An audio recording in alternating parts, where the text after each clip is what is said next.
अस्सलाम वालेकुम HR voices के viewers, welcome to my new and interesting video. क्योंकि आज हम करेंगे अपने फार्म हाउस में गार्डनिंग। तो इसके लिए जो भी रिक्वायरमेंट्स होंगी, जो भी चीज़ें हमें चाहिए होंगी, बीज किस तरह से ग्रो करेंगे, पनीरी किस तरह से लगाएंगे, सॉइल की प्रिपरेशन किस तरह से होगी, ये सब चीज़ें मैं आपको स्टेप बाय स्टेप बताऊंगी। तो वीडियो को आखिर तक ज़रूर देखिएगा। वीडियो को शुरू करने से पहले आपसे गुजारिश है कि आप मेरी वीडियो को लाइक, चैनल को सब्सक्राइब और बेल आइकन को प्रेस करें। तो मैंने ये 6 किस्म के बीज लिए हैं, जिसमें धनिया, तोरी, पालक, कद्दू, सब्ज़ मिर्च और भिंडी।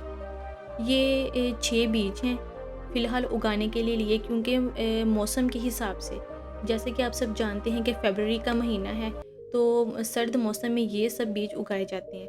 तो हम ये 6 फ़िलहाल अभी हम ये 6 बीज लगाकर देखते हैं कि इसका हमें किस तरह से रिज़ल्ट मिलता है।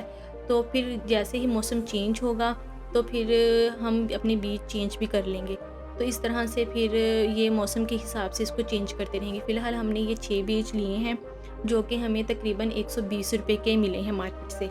तो इसमें इनमें कुछ की प्राइस 20 रुपीज़ थी, कुछ की 30 रुपीज़ थी। तो उन्होंने फिर शॉपकीपर ने जो हमारा बिल बनाया था वो 120 रुपए में था, 120 रुपए बिल बनाया था। उससे पहले मैंने अपने लॉन में धनिया लगाया था। धनिया के साथ साथ लहसुन भी था, लेमन भी थी, सब्ज़ मिर्च भी थी। तो धनिया के तो थोड़े-थोड़े से पत्ते नज़र आ रहे हैं, बाकी जो है लेमन और लहसुन वगैरह, तो लेमन और लहसुन के तो कोई नामो निशान नज़र नहीं आ रहा। तो हमने क्या किया था, फिर ये सारा क्लियर करके ये जितने भी हमारे ये पत्ते आए हुए हैं धनिया के, ये सारे निकाल के इसकी जगह हम अब अपनी ये नई चीज़ें काश्त करेंगे। ये सारे बीज इसकी जगह दबाएंगे।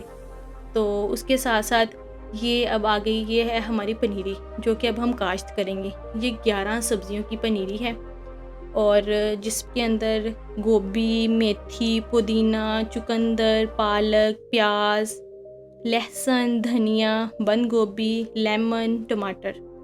तो ये 11 अभी फ़िलहाल 11 की सब्जियों की पनीरी हम यहाँ पर काश्त करेंगे, क्योंकि हमारे पास जो है वो 4 मिनी लॉन हैं। 4 मिनी लॉन है, तो उसके अंदर हम लोग अभी फ़िलहाल ये सब्जियां काश्त करके देखते हैं कि हमारा किस तरह से रिज़ल्ट आता है, क्योंकि फ़र्स्ट टाइम कर रहे हैं, तो इसलिए हम लोग फिर उसके अकॉर्डिंग हम लोग चेंज करते रहेंगे। देखेंगे कि बीज का रिज़ल्ट ज़्यादा अच्छा है या पनीरी का। अगर बीज का अच्छा रहा तो आगे से हम लोग बीज दबा दिया करेंगे, अगर पनीरी का रिज़ल्ट अच्छा रहा तो आगे से पनीरी दबा दिया करेंगे। इसलिए फ़िलहाल ये दोनों चीज़ें ले ली हैं। तो अब जैसे जैसे फिर आगे जो जो भी कुछ होगा, मैं आपको नेक्स्ट वीडियो में आगे से आगे दिखाती रहूँगी। पनीरी जो है मार्केट से 1100 की मिली थी, क्योंकि ये 11 सब्जियां हैं, तो 100 रुपये की एक हो गई। और जो बीज थे वो 120 रुपये के मिले थे। अब देखना है कि ज़्यादा अच्छा रिज़ल्ट किसका आता है, बीज लगाने से ज़्यादा अच्छी ग्रोथ होती है, बीज का अच्छा रिज़ल्ट आता है, या पनीरी का। तो ये फिर नेक्स्ट आहिस्ता आहिस्ता मैं आपको आगे अपडेट देती रहूँगी। ये है वर्मिंग कंपोस्ट। ये दुनिया की सबसे अच्छी ऑर्गेनिक खाद है। इसमें पौधे की खुराक के सभी न्यूट्रिशंस, जैसा कि nitrogen, phosphorus, calcium, magnesium, sulphur, iron, zinc, copper वगैरह शामिल होते हैं। वर्मिंग कंपोस्ट बीज लगाने से लेकर हर किस्म के पौधे की मुकम्मल ग्रोथ के लिए फ़ायदेमंद साबित होती है। तो इसको यूज़ करेंगे मिट्टी की तैयारी में। तो अब बारी आती है सॉइल प्रिपरेशन की, कि मिट्टी को किस तरह से तैयार किया जाए कि उसमें कोई फंगस अटैक ना हो, या कोई भी उसको जानवरों से, कीड़े मकोड़ों से किस तरह से बचाया जा सके। जो हम बीज दबाएं या हम लोग अपनी पनीरी लगाएं, तो किस तरह से हम उसको महफूज रख सकें जानवरों से, कीड़े मकोड़ों से, कोई फंगस अटैक से। तो इसके लिए ये 2 मिट्टी की ट्रॉलियाँ मंगवाई हैं। जो छोटी ट्रॉली होती है वो मंगवाई है, 2 मिट्टी की ट्रॉलियाँ। तो एक में एक जो है वो सिंपल मिट्टी है, और जो दूसरी है उसके अंदर फ्लाई ऐश, राख, बायोमास यानी कि गोबर, और वर्मिंग कंपोस्ट, जो कि मैं आपको पहले दिखा चुकी हूँ। ये तीनों चीज़ें इसके अंदर अच्छे से मिक्स करनी हैं, ये बीज को, और हम अपनी खाद पनीरी को बचा सकें।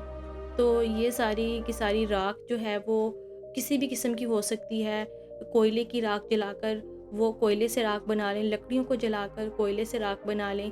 हमने जो है ये बारबेक्यू वालों से ली है, तो किसी भी किस्म की राख इस्तेमाल कर सकते हैं।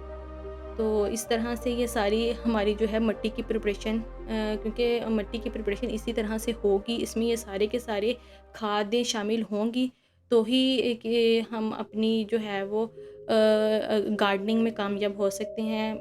हर कोई यही सब चीज़ें यूज़ करता है, जितने भी माली वगैरह हैं अपनी गार्डनिंग करते हैं, वो सारे के सारे जितनी भी हमारी सब्जियां लगाते हैं, तो वो सारे के सारे ये सब कुछ ही यूज़ करते हैं।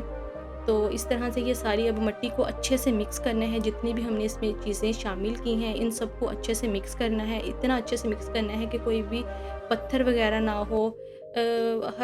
मतलब फुल प्लेन मट्टी लगे ही ना कि हमने इसके अंदर कोई चीज़ मिक्स की है। मतलब इसका कलर भी आप देखेंगे कि वो बाद में बिल्कुल चेंज हो जाएगा, क्योंकि इसमें राख भी है। राख बेसिकली वो होती है ब्लैक कलर की है, तो इससे हमारी मिट्टी का कलर भी चेंज हो जाएगा।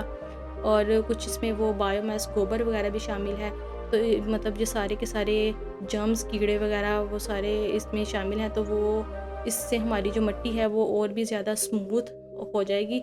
और इसी तरह की हमें मिट्टी चाहिए है अपनी पनीरी के लिए और अपने बीजों के लिए और अपनी गार्डनिंग के लिए।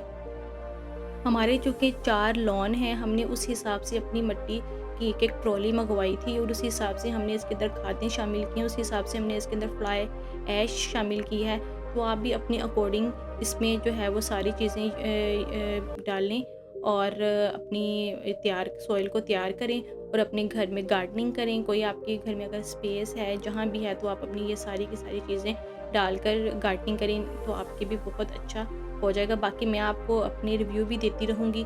और लास्ट पर ये देखिए इस तरह से फुल प्लेन मिट्टी हो गई है, इसका कलर भी चेंज हो गया है, कहीं से लग ही नहीं रहा कि ये हमने इसमें इतना कुछ ऐड किया है। अब ये बहुत प्लेन, इसमें कोई भी पत्थर नहीं है, बिल्कुल फ़ाइन मिट्टी हमने यहाँ पर अपनी एक क्यारी में डाल दी है। इस तरह से बाकी सब में भी डाल देंगे और फिर आगे मैं आपको सारा अपडेट दूँगी। तो अभी के लिए इतना ही काफ़ी है, बाकी मैं आपको नेक्स्ट वीडियोस में दिखाऊंगी। तब तक के लिए मुझे दीजिए इजाज़त। अल्लाह हाफिज़।